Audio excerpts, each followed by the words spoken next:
নমস্কাৰ বন্ধু বান্ধৱীসকল, এয়া মই হনুমান মন্দিৰলৈ যাবলৈ ওলাইছোঁ। যোৱাকালি যিহেতু মঙলবাৰ আছিলে, ভিডিঅ'টো মই দিব পৰা নাছিলোঁ কিবা অসুবিধা থকাৰ বাবে। তো বলক আপোনালোকক হনুমান বাবাৰ দৰ্শন কৰাওঁ। এয়া হৈছে বাবাৰ মন্দিৰ ভাগ।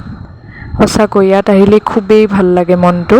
আপোনালোকেও এপাক আহি যাবচোন, বাবাৰ চৰণত সেৱা জনাই যাব, আপোনালোকৰো নিশ্চয় ভাল লাগিব। তো এয়া হৈছে বাহিৰ ভাগটো, মই আপোনালোকক ভিতৰ ভাগটো দেখাই আছোঁ। এয়া মন্দিৰৰ ভিতৰ ভাগটো দেখুৱাবলৈ লৈ গৈ আছোঁ আপোনালোকক, লগতে বাবাৰো দৰ্শন কৰাম। এয়া মন্দিৰৰ কাষৰ পৰিৱেশটো হয়, খুবেই ধুনীয়া হয় সঁচাকৈ। আপোনালোকে আহিলে নিশ্চয় ভাল পাব। এয়া বাবা, আপোনালোকক দৰ্শন কৰাইছোঁ। এবাৰ সেৱা জনাব। বাবাক আপোনালোকক দৰ্শন কৰোৱাৰ লগতে ময়ো বাবাৰ চৰণত এভাগ সেৱা জনালোঁ। তো এতিয়া মোৰ লগত আছে জেঠীমাহঁত, তেওঁলোকৰেই মন্দিৰ ভাগ হয়। তো এতিয়া আপোনালোকক জেঠীমাহঁতে এই মন্দিৰ ভাগৰ উৎপত্তিৰ বিষয়ে ধুনীয়াকৈ ক'ব। মোৰ ইয়াতে আমাৰ প্ৰথমতে আমাৰ বস্তি এইটো আছিল। বস্তিটো থাকোঁতে বিৰাট ভয় লগা আৰু বিৰাট ভয়ানক জেগা। ইয়াতে বোলে ৰাস্তাই কাষে কাষে আমাৰ এখিনি মাটি আটাৰে মাটি আমাৰ। তাৰপিছত এই খৰি চৰিও দিছিল সেনেকৈ আৰু চখান বুলি ক'ব পাৰি আমাৰ কথিত ভাষাত।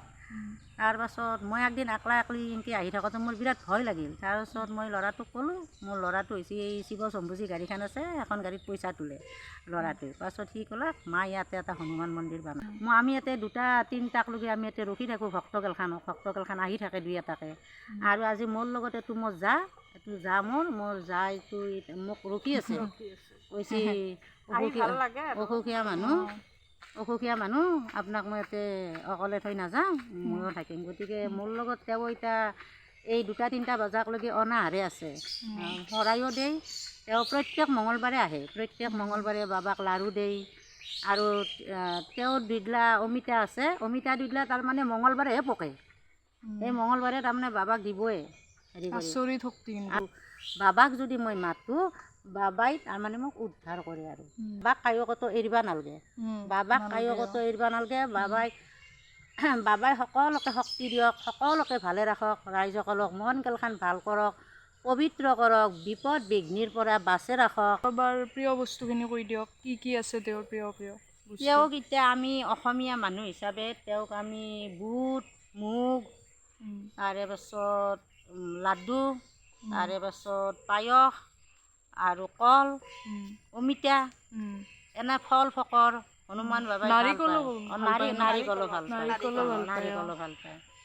এনেকৈ আৰু মিঠা পানো আছে, মিঠা পান সিন্দুৰ এইবিলাকো পৰে তেওঁৰ প্ৰিয় বস্তুৰ ভিতৰত। মন্দিৰটো আপুনি কৈ দিয়ক কোনফালে আছে, সৰ্থেবাৰীৰ ক'ত আছে? এইটো আমাৰ তামুলী চুপা জুগুৰবৰীৰ পথ, দলঙৰ ওচৰতে বাবাই বৈছি। তেওঁলোক এটাই গমেই পালাক মানে তেওঁৰ প্ৰিয় বস্তুখিনিৰ লগতে বাবাই কি কি ভাল পায়, কেনে এনকে সি কৰলাক, স্থাপিত কৰলাক মন্দিৰটো। এনে কিমান বছৰ হ'ল মন্দিৰটো স্থাপন কৰবা? এই ৰাম মন্দিৰ যিদিনা লৈছি সিদিনা তাৰমানে ৰখি আছিল এওঁ বাবায়ো, সিদিনাই তেওঁক লগ হৈছে। তো গাইজ ভিডিঅ'টো এইখিনিতে সমাপ্ত কৰিছোঁ। যদি কিবা ভুল হৈছে আপোনালোকে মোক ভুলবিলাক শুধৰাই দিব, যিহেতু মোৰ এইটো প্ৰথম ভিডিঅ' হয়। তো গাইজ আপোনালোকে ভালে থাকক, বাই বাই।